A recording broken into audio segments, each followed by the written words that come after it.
Hey everyone, welcome to another edition of Marsh City Mic. Man, I know it's been a while. Shoot, when was the last time we did a show? Probably like December. But I am happy to be back with everybody. And happy to bring our guest on. I know we were supposed to get on a couple weeks ago. Due to a little technical difficulties, we had to reschedule, but we're finally here. So we have the wonderful Coach K, Kristen Varos, on with us. A wonderful addition to the community, and she's going to talk to us about the things that's going on and a little bit about her journey here. So let's welcome her to Marsh City Mic. Kristen, how are you? Hi, thank Hey, you. Thank you. I'm doing hey, good. How are you? I'm doing wonderful. I'm doing wonderful. It's so wonderful to have you on today. Well, thank you. It's wonderful to be here. Hey. Well, let's jump right into it. You're definitely, you've come here from somewhere. You come here. Well, I'm gonna let you share where you've come from. So talk to us. Can you share a little bit background of what brought you to Beaufort County? So that is actually a good start. I was born in Memphis, Tennessee, but I was raised in Jackson, Mississippi. I spent most of my time there up until right before my junior year when Hurricane Katrina hit. But also during that time, my mom worked for MCI WorldCom, which was one of the businesses affected in that whole Enron embezzlement scheme. Mhm. And my dad worked for Northwest Airlines in Jackson, Mississippi at that time, who merged with Delta Airlines. So Okay. basically, Katrina and then both of my parents' jobs completely folded in because the infrastructure was no longer there in Jackson. And so that led us back to Memphis. Mhm. Memphis led me to Nashville, where I graduated from Tennessee State University, go Tigers, HBCU. Okay. And that led me to Japan. Oh So I wow. spent 4 years in Okinawa, Japan, doing everything from sport event coordinating for Marine Corps Semper Fit Athletics. So all of like the Habu runs, all of the tournaments and things like that, and family events with the Mm. fitness I would work with. And then later I became a para educator for Dodea schools in the Okay. Pacific at Kubasaki High School and at Kinzer Elementary. And then from there, the next duty station was good old Beaufort, which reminded me Hey. so much of my home, Mhm. Jackson, the people, the culture, everything, even right down to the food and the weather. And that's how Mm. I ended up in Beaufort. Oh wow. All right. Well, that seems like a very elaborate journey. To Buford, but we are so glad that we got you here. Um, you're someone that's deeply impacted by Hurricane Katrina. What was your experience like, and how did that shape you in your outlook on life in the community? So, like I said, it wasn't just Katrina, it was multiple factors Mhm. after Katrina. And after Katrina, I ended up going to Memphis City Schools. And sometimes, and this is what I will always tell the kids I would teach, is that sometimes we don't know how good we have it until it's gone. And Mhm. so I grew up in a community in Jackson, Mississippi, in Jackson Public Schools, where parents and community members were very involved with the schools, very involved with everything. It was something that it was a community effort to educate our youth. And it was a black town. So Jackson, I always grew up with a black mayor, black teachers, black lawyers, doctors that were always in my sphere. So I Mm. really was able to see and have a cultural sense of identity that wasn't framed by racism, which is Mhm. crazy to say coming from Mississippi because some people don't realize that. So it wasn't until I went to Memphis and I started to see the lack of community support and the issues in Mm. education that I thought were normal everywhere. And it's crazy because Mississippi is on paper statistically ranked lowest in the nation. However, Mm. The schools that I went to public schools in Jackson Public Schools. We were ranked like number 200 in the nation. Our high school was. We were in performing arts school, a performing arts school that I had been trying out for since second grade, didn't get into until eighth grade, and people would come all over the state to be there.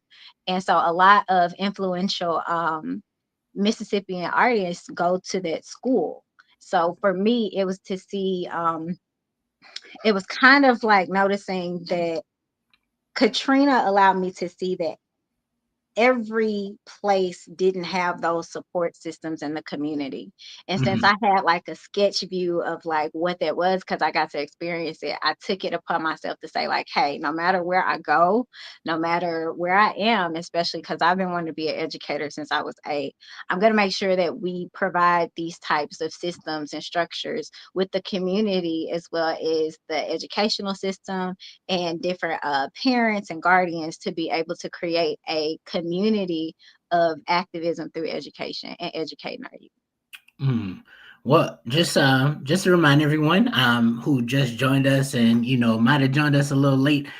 This is Marsh City Mike, and we're here with Kristen Varos, aka Coach K.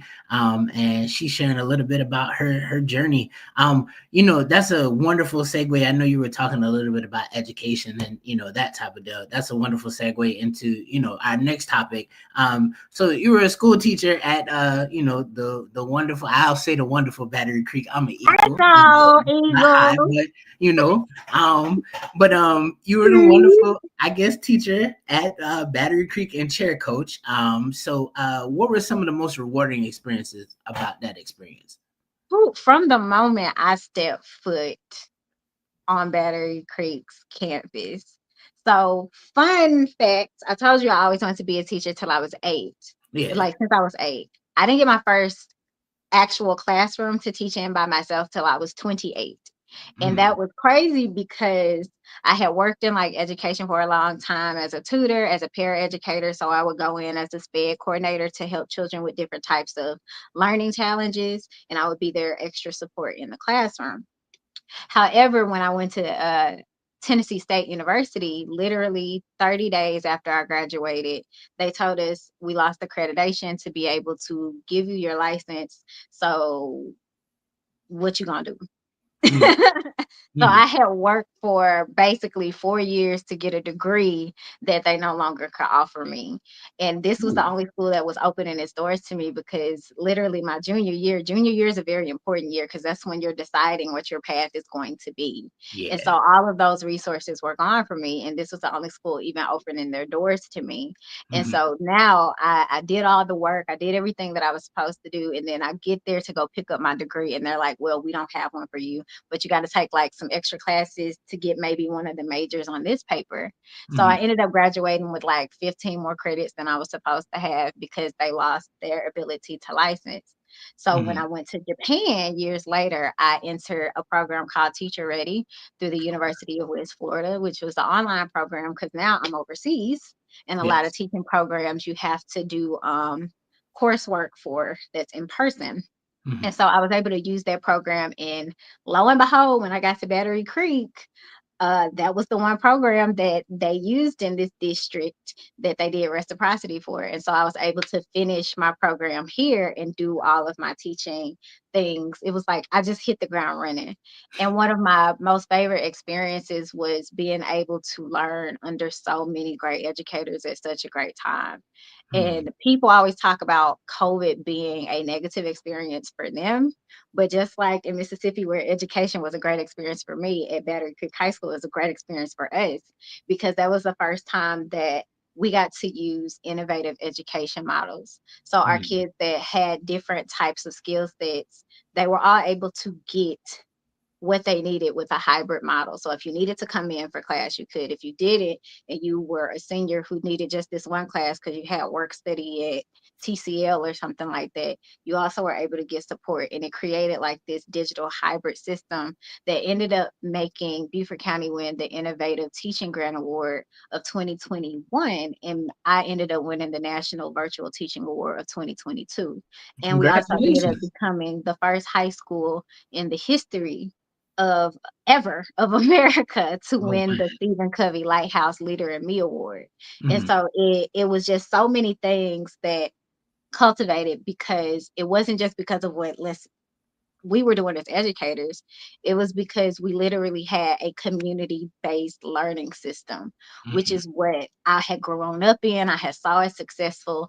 And to be on the pioneering team for that for Beaufort County was huge, because it allowed us to be more in the community. It allowed us to be able to be proactive, prioritize our goals, our as a community and what we wanted for our children, and also mhm, give them a better way to be able to go into society well prepared, no matter mhm. what their track was, no matter whether it was a career track, a military track, or a college track. And the funny thing about coaching cheer was that was not even supposed to happen at Really Battery though. Creek. It wasn't. I had been a cheer coach since I was 12 years old.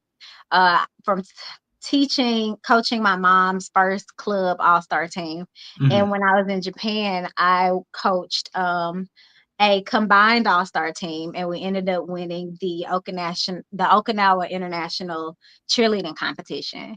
And so mhm, I had retired from cheer coaching, because at that point I was 15 years in the game and I was tired. mm. So yeah, so like so coaching was actually how I even got the foot to even start going into the educational route. So when Mhm. I got to Buford, I was like, okay, now I can finally focus on my teaching career. I don't need to do coaching anymore. But God, it's so funny when you tell God like what you gonna do, and He like, I'll see about that. Yeah. Because for like almost a year and a half, my principal, Dr. Cox, he Mhm. kept hounding me, and he was like, we need somebody to take the cheerleaders. I really want you to take the cheerleaders. And I was like, he's like, I saw it on your resume. And I was like, I'm retired. And he was like, Well, at least he's And not. God humbled me. Like so many things happened within that year and a half where God showed me like I wasn't sending him to tell you this because this was going to be like when you were winning trophies. This is about spiritual leadership. This is about mentorship. This is about showing young girls in the community how to be spiritual leaders.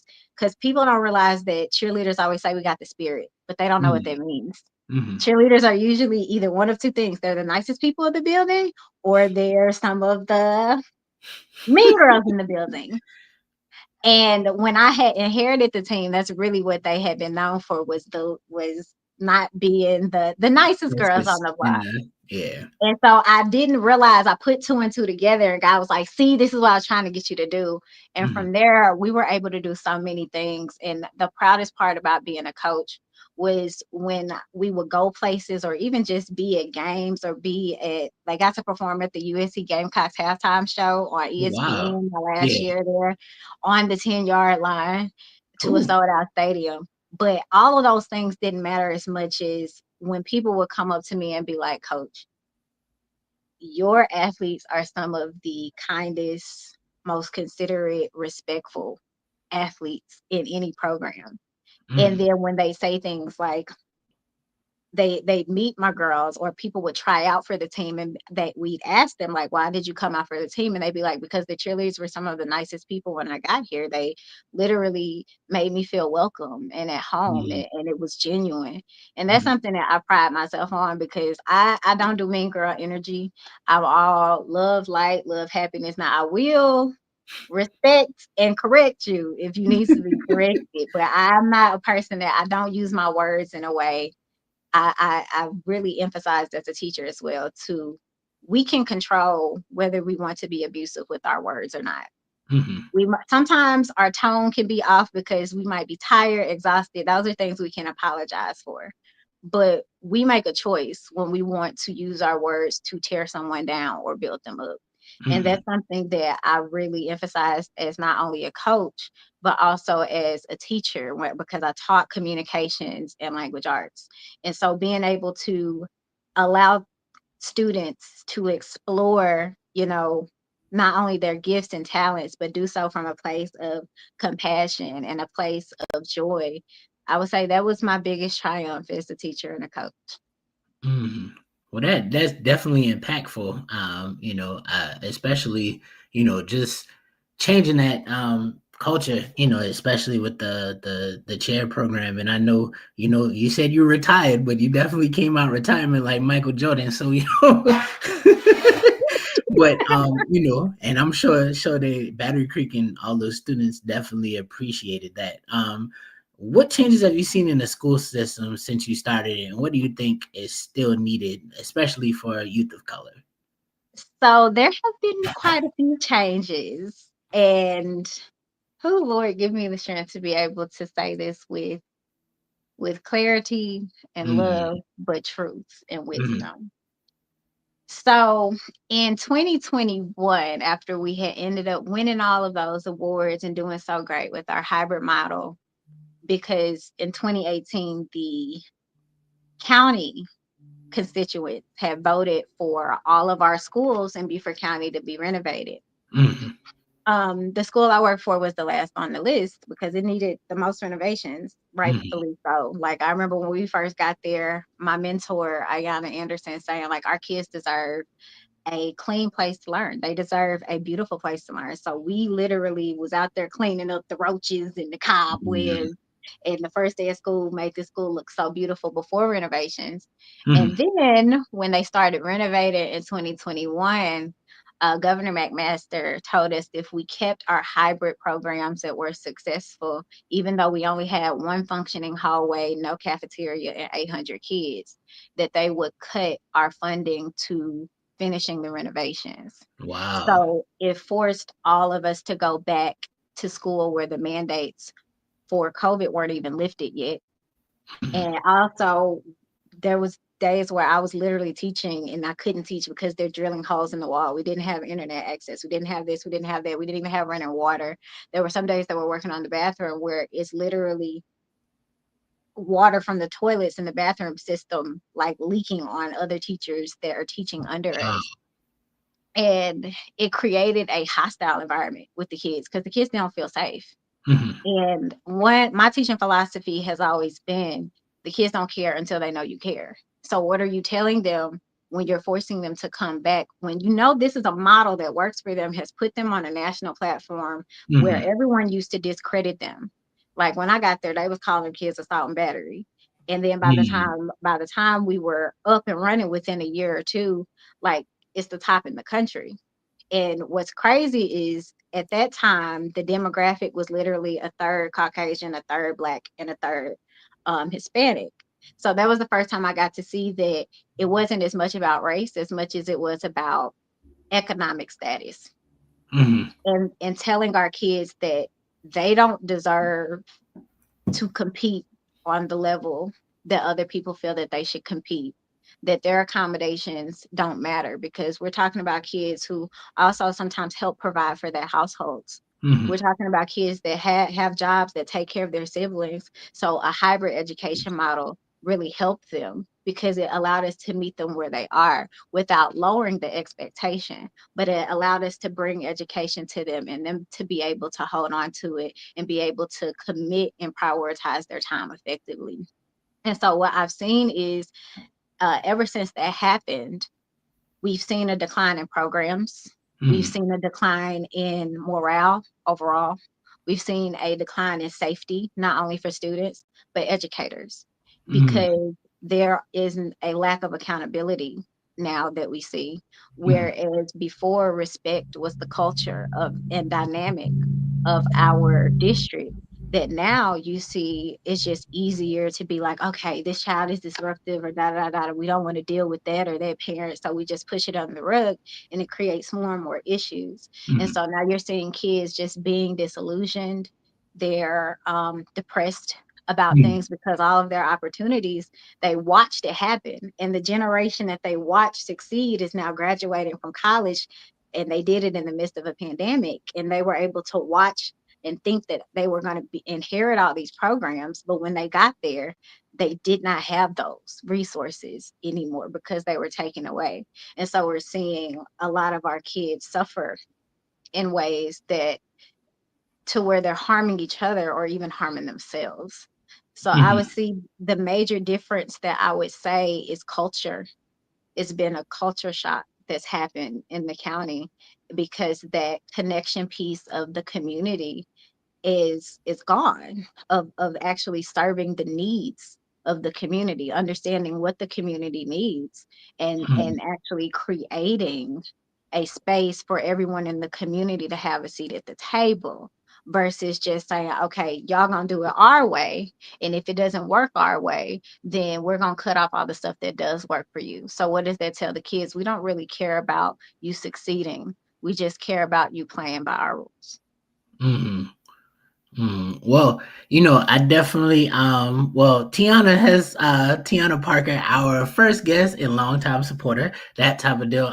We appreciate you. She commented, I wholeheartedly agree with you, Kristen. And hey, TT, So my PF326 sister. Thank oh you. man. So Well, beautiful. we definitely appreciate Tiana joining us. And I guess definitely sharing the word every time that we go on in that type of deal. So thank you, Tiana. Yes. Um And y'all get her smoothies. That's why I'm glowing. It's because Yeah, I see man. my I ain't had smoothie. one yet, but I need one. I You need need to go one. get one. You need to go get one. You need to go I'm get a gonna get few. one. When I pull up, I'm pulling up getting at least 5. She already know the deal. I'm Mm, already out, so I need some more. The schools are supposed to be the students safe. True. mm, True. So that is what's it's supposed to be a safe place for everyone there, mm, because that's the issue that we've been saying, is that violence is just the name of the day, because when mm, we look at social media and we look at the media, and I noticed this my last year, and that's one of the reasons why I stepped out of teaching, by the grace of God, because he was like, look, you've served your purpose here, but now I need you to get on the screens for the kids, because I was noticing that this right here, it didn't matter how good my teaching strategies and methodologies and pedagogy were. It got to a point where this had became so addictive to yeah. kids that I was like, okay, now I have to be the face on your screen. I have to be an influencer, because now the reverence that our generation had for educators isn't there anymore, Mm, because of all of the propaganda around education, because mm, people are literally lying on teachers, like lying on people who actually care about students. Like, one of the issues that I had as a coach that that made uh us have to part ways was because I held my athletes accountable. I'm always going mm, to hold you accountable. I'll do so with love and respect, but I'm holding you accountable. If you are not holding up to the standard and the contractual agreement that we have, because I everybody knows me. Yes, employees, educators, and staff. Yes. So if you're not holding up to that standard, especially for a extracurricular activity, I'm old school. I'm from Mississippi. My mama said that schoolwork and how you represent God, our household, and yourself is the primary thing that you need to be focusing on, and mm, extracurriculars are later. But we've been able to switch it in this generation, where you see kids who are still participating in things, because people are like, well, they need an outlet. Yes, they do need an outlet, but we also need to be able to have that village mentality where coaches, teachers, parents are on the same page, upholding that cultural expectation of respect and dignity, because we're not just talking about respecting other people. With respect and dignity first starts with yourself. So that's what I tell people, is that I'm not a disrespectful person just because I'm not a disrespectful person. I'm a disrespectful person because that's because I, as me, that's what something that's my standard for me, because mm, I don't want to succumb to that for myself. It has nothing to do with anyone outside of me. It has to do with the fact that me, how I want to represent myself in this world, is to know that I'm a person of integrity. I'm a compassionate person. I'm a kind person. And when we put that into instill that in our children, because that's what my parents instilled in me, you train a child up in the way they should go and they won't depart from it. mm. Right. The village. That's what we need, the village. And that's That's what we've had. That's what we've had, but was erased. And I think as the village now, we have to wake up, reclaim it, and take it back. that. Because at the end of the day, okay, if these people that we voted for don't want to play by the rules, we can vote them out. We can Mm, hold our dollars. We can hold our kids and say, y'all ain't going over there. You ain't going to their house. That's how my mama would be. You ain't going to their house. Because everybody ain't raised the same. And if they want to act like that at their house, they're not gonna act like that at our house. And it was funny I'm saying that, because that was one of the things I used to say as a coach all the time too. when we would travel and things like that, when other people come into our house, Mhm. yes, they are our competition. We are in a competition, like a game or something like that. But this is our house. You're the first ladies of the house. You Mhm. want people to you are really want to be the best shining, most visible example of what's best about your school and your community. And when Mhm. we start looking at it from that perspective and taking pride in what we have, because God ain't gonna bless you with more if you already ain't taking care of what you got. Yeah. Most definitely. I do have another question. With that, I know you were talking about cell phones, and I know they started, that cell phone ban. I guess with students. Do you think that's an effective way to, I guess, curb the addiction to cell phones? Some people about to get mad when I say this. The cell phone ain't the problem. The Mhm. raising of the children is the problem. Mm. When That. you put more emphasis with, like, people don't realize this because life gets so busy. And that was the whole trick of why they made everybody go back in 2021, because COVID allowed us to sit down and process and actually pick and choose and prioritize what's important. But when they pushed everybody back and they create anxiety, and I'm a Christian woman, so I quote 2 Timothy 1:7 all the time. God didn't give me a spirit of fear. He gave me a spirit of power, a sound mind, and love. And when it comes to the cell phone, you have some parents that it's easier to just be like, okay, they need the phone. They just be on it for this, that, and that. You're the parent. You Mhm. can control how much access they have to their phone. You can control the type of phone they have. They still got flip phones. I walked in T-Mobile the other day with my new phone, and they still got the flip phone. Yeah. And you can cut off the Wi-Fi password and Mm. have them looking for it all day. But here's the thing about addiction that's the problem, and this is why it's become a problem in schools and why it's now teachers and districts feeling like they have to have these bans, is because I have literally seen teachers and staff attacked Mm. for even mentioning putting it up, not saying taking it, Mhm. putting it up, Mm. verbally assaulted, physically assaulted. I've seen parents that were Mhm. physically assaulted and abused, and parents are just like through with it. But it's just like, as parents in the village, taking our power back and realizing that, like, hey, this is a device. Mhm. The schools, I definitely do believe they do need to keep the ban. That's something that does need, because there's really no need for it in school, in your it's for you to be on it all the time, especially if you don't know how to keep it in your bag for Mhm. emergencies. Because I graduated 2009. That's when the sidekick was popping. Y'all don't know about Mhm. the sidekick, but but that we had a school ban, like, where if we had a phone, it needed to be put up. And if it's not put up, then why are you using it? Mhm. Oh, and calling and texting during school hours. This is the crazy part. There is a phone in every single building. That is a state and national law. And if there's not one, then you need to go up to your school and make sure there is one. Mhm. And it's also a safety protocol when it comes to cell phones in active shooter situations, Mhm. because I know a lot of parents want to text and stuff like that, but sometimes what we'll see is people constantly flooding the 911 lines. And that's Mhm. another reason why, like, important calls, if it's something important that you need to get to your child, you can call the classroom to speak Mhm. to your child. You can call the office. You can call those things if it's that important. But what I've noticed, and what I noticed was probably was people, parents were sending like, oh, I just sent her on Instagram something that I thought was funny, and she'll check it later. These children's brains aren't fully developed. And this is what people don't understand, that I want them to understand about educators. Educators, the best educators in K through 12, you don't study your subject area. I can Mhm. study whatever subject area I want and teach it. When you get a teaching and education degree, you study child developmental psychology.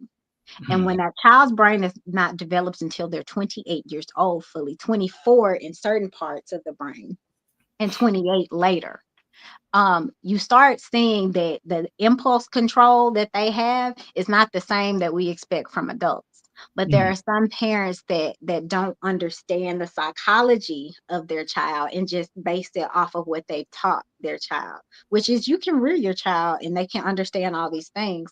But when they're in a environment that is probably not as mentally stimulating, that also has peer pressure around it. So you have other peers that you see on phones talking about digital things. Those are contributing factors. Mm-hmm. I know, Tiana.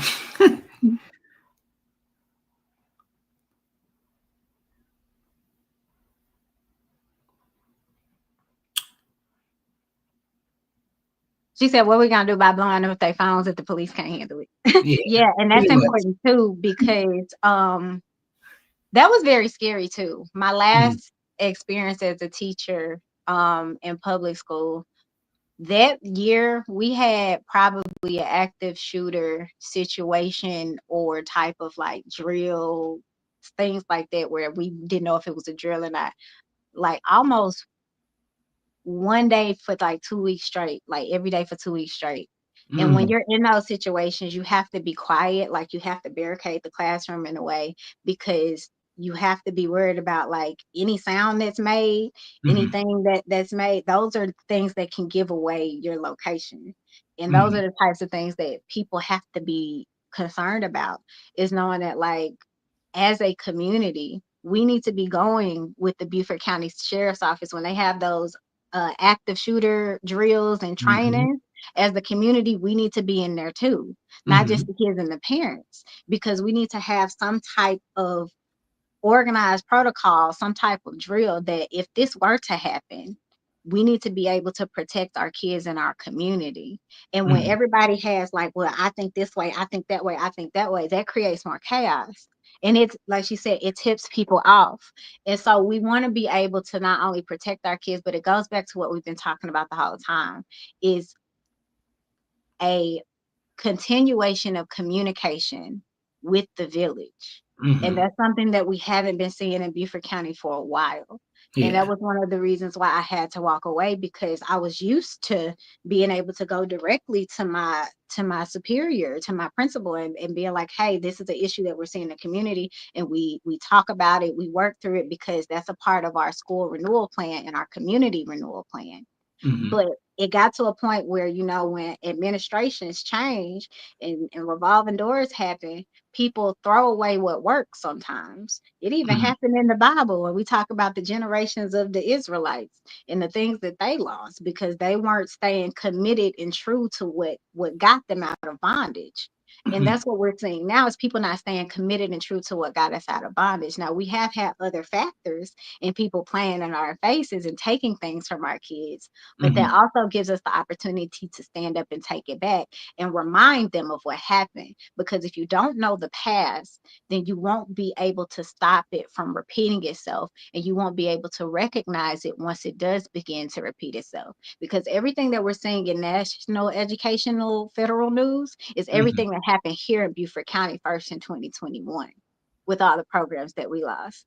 And this is no different than what happened with the Port Royal experiment in Yeah. 1862 and when everything was taken. This is just a digital, more updated version. People don't realize that the Beaufort County Sea Islands was the first place in America that all American children were granted the right to have a free public education.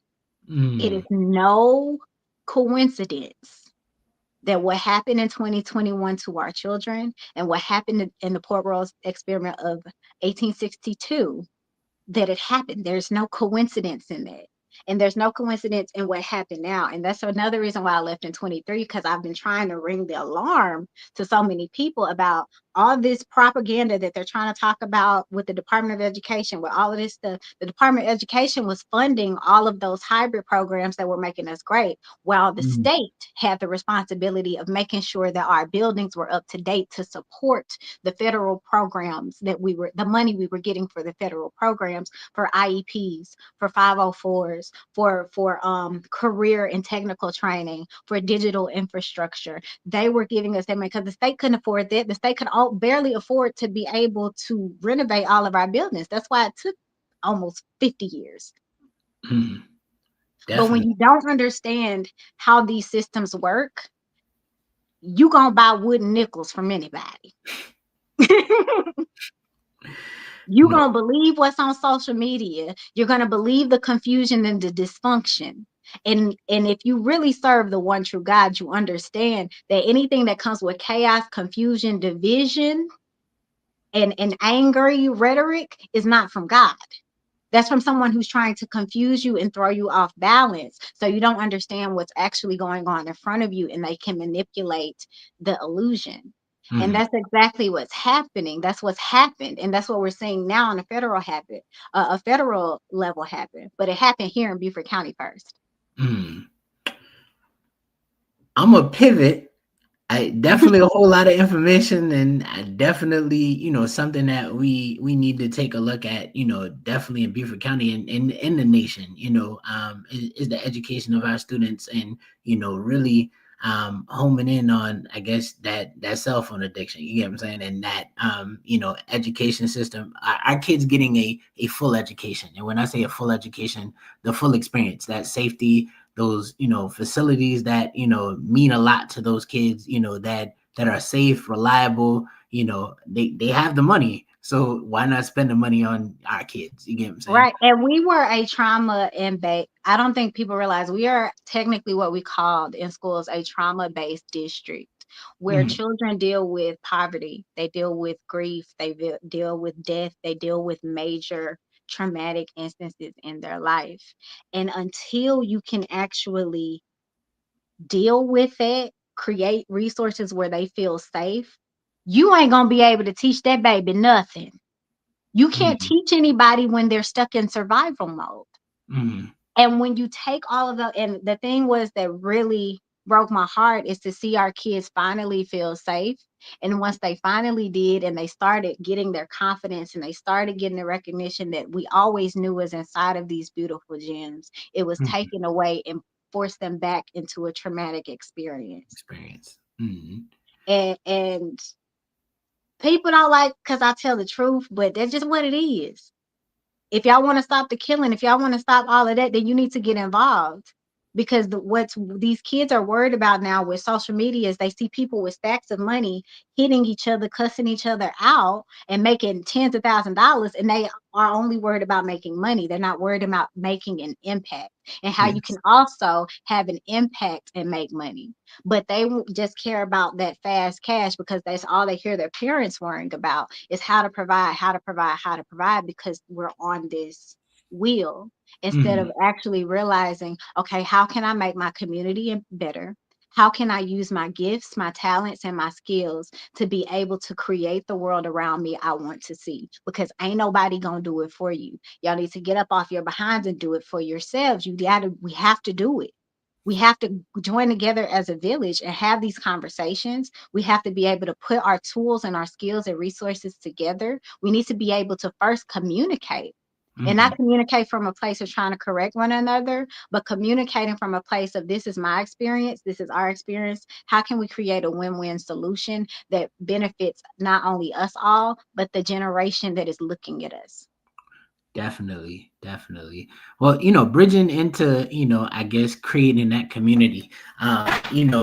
You have created, I guess, the Juneteenth pageant, which is coming up in a couple weeks now. June, boy, this year has flown by. It seemed like Oh, January was man. yesterday.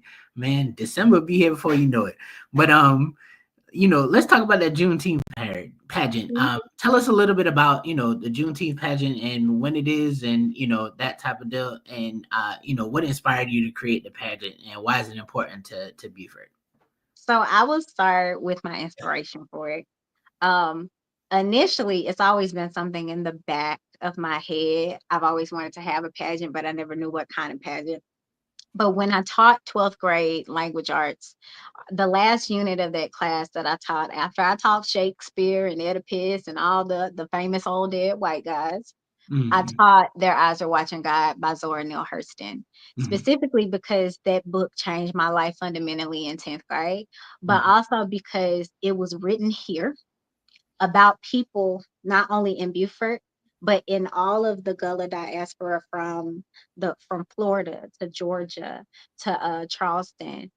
And she even calls out Buford Mm, in it because the Library of Congress sent her here so she could collect um, stories and culture and folklore from the Gullah and Geechee peoples of the Beaufort Sea Islands. And mm, so for me, it was very important for the children of this area, especially coming from an area like Mississippi, where I got to learn a lot about my history in Memphis, in Mississippi, and Louisiana, that I felt it was important for children that are descendants of Gullah peoples, and even children who are here now who might not be descendants, but even from a different cultural background, understanding the history of this hollow ground that we walk on. Because this was the first place that African Americans were given a free town, mm, that they were able to finally have their independence before the war was even over and mm, own their own land. And mm, so when you understand and you know who you are and you know the people you come from, that changes your perspective of how you move about life. And so that was always something that I would teach in school, especially because I would teach the Jim Crow timeline and go back all the way about how we even got here. How did all of these systemic things start happening, and how we and what we do to rectify them, and why education is so important. After I left teaching, I started realizing that when all these programs left and all these things started happening, our kids were not only hurting each other, but they were hurting themselves. Within me leaving, I know I can count probably about 8 or 9 babies that I directly either taught, mm, or I taught one of their cousins, or a coach, that they're in the grave right now as we speak. mm, mm, And so for me, I'm like, this is a confidence issue. This is a community issue. And if the school ain't gonna fix it, then how can I utilize the relationships in the community that I've built, that I see is still supporting me? And I appreciate y'all for styling me. Yes, the been your tribe and want to become your tribe. Yes. And that's what, thank you for breaking that down. And thank you, because that's why I really wanted to break down the Gullah and the Geechee peoples, mm, because I want you all to understand that. I wanted people to understand the importance of the African diaspora in our story in American culture, because they're trying to erase it. But I mm, also want our children to have confidence in knowing who they are and whose descendants they are, and mm, having the skills to be able to navigate life and utilize their spiritual gifts and talents for the benefit of not only their future, but the benefit for our community's future. And since I saw that schools really don't have the propensity to handle that anymore, because they're literally trying to stop the kids from killing each other every day up in there, that you don't have time to teach resume writing, to teach no, public speaking, no. when you worried every 5 minutes if somebody just stuck a gun up in here. Pretty So much.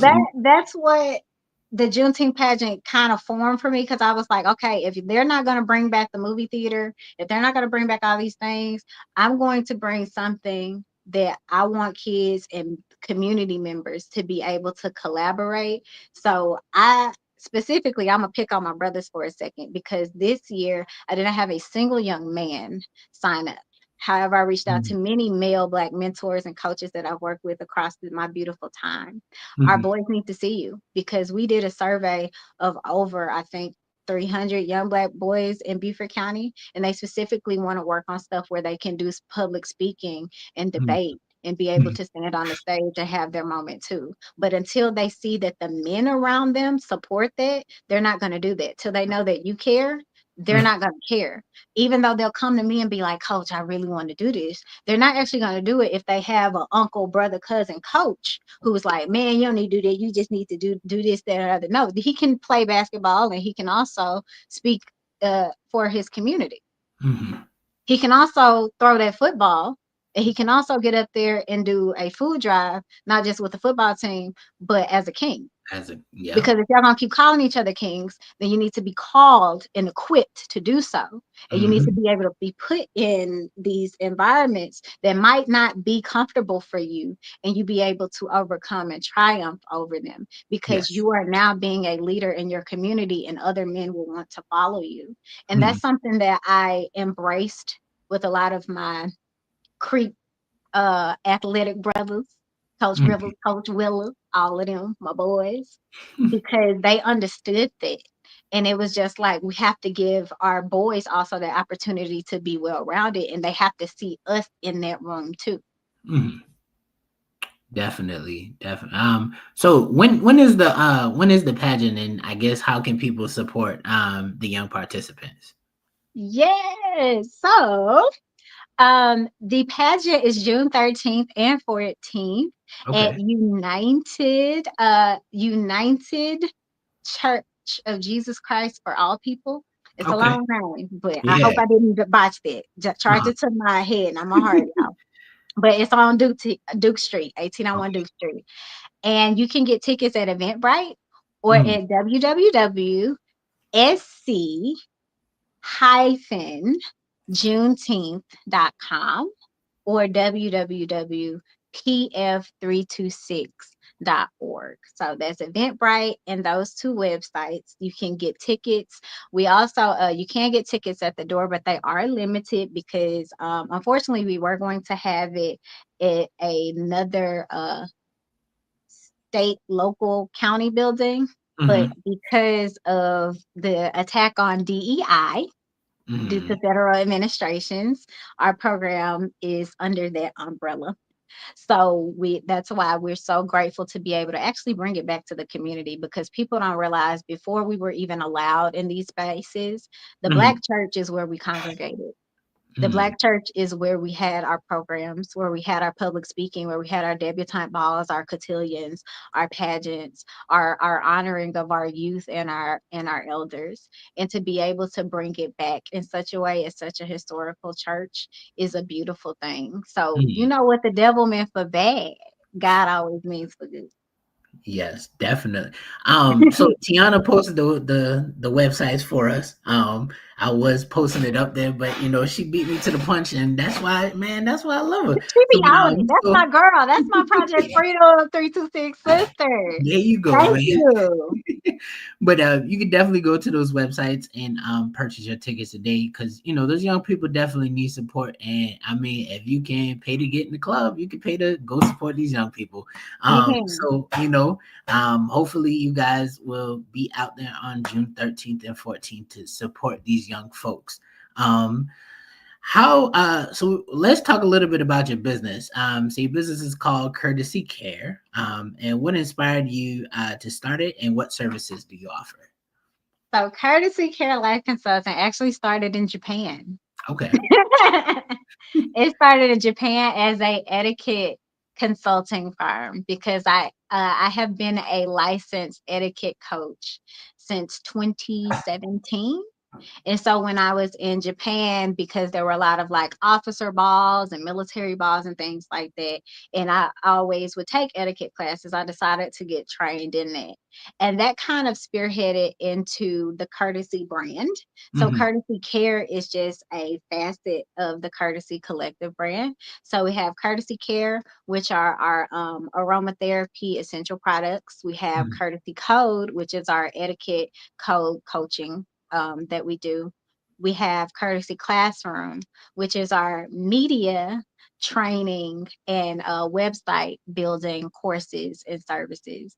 And then we also have My Heart, which is our service mission, which I took mhm, last year, which is HealSys, which is okay, a online coaching program that can be accessed anywhere in the world for women who are experiencing abuse, hardship, or trauma and need support. mhm. That's beautiful. That's beautiful. I definitely a wholehearted uh list of programs to definitely get out in the community. That leads us into our next question. Where do you see Beaufort County 5 years from now for youth, education, community care, things like that? What's so beautiful about dark times? is that it causes the light to shine through. And even though I felt like I was ringing this alarm back in 2023, I'm very grateful that, God is strategic and has taken it to such a federal level to wake other people up. So I'm seeing more of the community show up for our kids in our community and our identity as a community. Mm-hmm. And so I think that if we keep speaking truth to power, if we keep being strategic in the moves that we make, if we keep being loving and kind in our communication, because what people have been doing is being nice. Being Mm-hmm. nice is not being kind. Being nice is being passive and just playing nice to go along to get along. So Yeah. that's tolerating what I call BS. Mm-hmm. But when you're kind, that means that you do everything with a pure heart, a clean heart for not just yourself, but for the best interest of the collective. And I think that in 5 years, if we keep that spirit pure, if we do not allow our egos to shift the tide, we will see the good work that God started here during COVID come to fruition. Because I Yeah. very much believe that when He starts a good work, He'll finish it. But I believe it's up to us to bind as a community and to work together. And girl, me too. I saw she said, girl, I'm the same way. It's my tone. And that's what I've been working on too. And that's my thing is like the tone, we get so caught up in the tone that we don't realize the words sometimes. I'm not making excuses for tone because I know I'm still working. Lord's still working on me. I'm a Christian, not construction.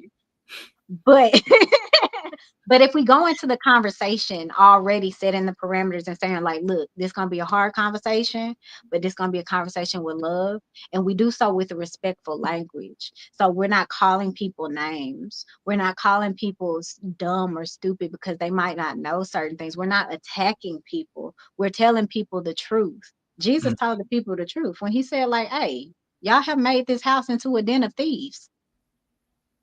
This is the truth, but people don't like hearing the truth, and they'll try and focus on tone to negate the truth.